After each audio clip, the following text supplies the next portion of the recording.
দেশটাকে নিয়ে ষড়যন্ত্র চলতেছে। আনসার বাহিনীরা আন্দোলন করতেছে, সচিবালয় ঘেরাও করা হয়েছে, সমন্বয়কদের আটকে রাখা হয়েছে।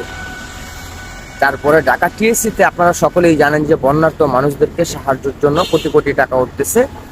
সেইখানে ত্রাণ নিয়ে আসতেছে অনেক মানুষ, অনেকেই অনেক কিছু দিতেছে, বন্যার্ত মানুষদেরকে সাহায্য করতেছে।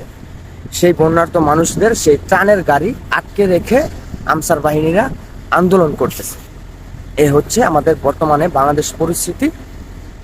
2024 সালে এত মানুষের প্রাণ দিয়া সরকার পতন করা হইল, তারপরে গণতন্ত্রের দেশ, গণতন্ত্রের দেশের মানুষ ফিরে পাইল, কথা বলার অধিকার পাইল। সেইখানে এখন একটার পর একটা আন্দোলন হইতেছে।